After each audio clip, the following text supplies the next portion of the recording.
Ainsi l'Éternel console Sion. Il console toutes ses ruines. Ésaïe 51:3. Heureux les affligés, ceux qui pleurent, ils seront consolés. Matthieu 5:4. Tout d'abord Sion. Ce nom signifie ensoleillé, élevé. Elle représente les vainqueurs dans l'Église et Jérusalem, toute l'Église. Sion est l'Église céleste et spirituelle, selon la pensée de Dieu, celle qui répond au cœur de Dieu. Mais de Sion, il est dit, tous y sont nés, et c'est le Très-Haut qui l'a fermi. Psaume 87:5. Tous y sont nés parle de l'élection de l'Église, un corps élu dès avant la fondation du monde. Éphésiens 1:4. Dieu se sert à chaque génération de quelques croyants avec lesquels il obtient l'instrument de son intervention et le vase pour l'expression de sa pleine pensée. Ces hommes, au cœur sans partage, sont l'objet des assauts de Satan. Ils ont part à la coupe, et la souffrance est leur lot. Il est vrai que vous boirez la coupe que je dois boire, et que vous serez baptisés du baptême dont je dois être baptisé. Marc 10:39.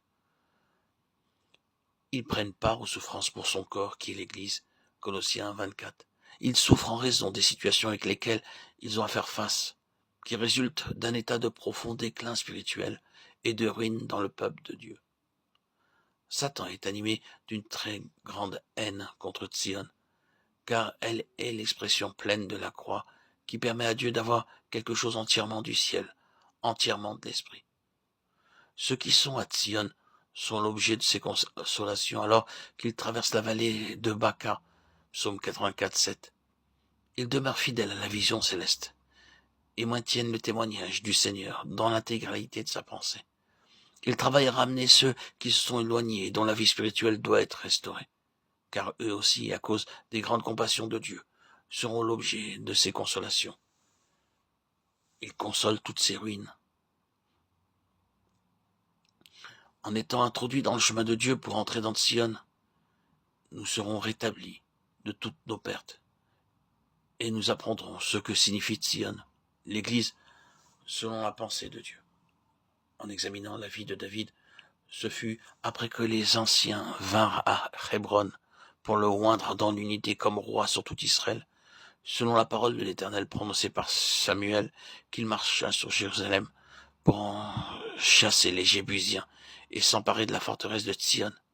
Mais c'est plus tard, après qu'il eut péché par orgueil, en dénombrant le peuple, faisant ainsi l'inventaire de ses propres ressources, que Dieu dut l'humilier et le briser, le débarrasser de sa vanité, qui lui montra l'emplacement où devait être érigé le temple, sur l'aire d'Ornan, le Jébusien. En choisissant David, Dieu avait révélé à Samuel l'homme qu'il désirait non seulement pour qu'il en fasse un roi pour lui, mais aussi un homme à qui il pourrait révéler son plan céleste concernant le temple, un homme qu'il dirigeait lui-même. J'ai choisi David, un homme selon mon cœur qui accomplira toutes mes volontés. Acte 13:23.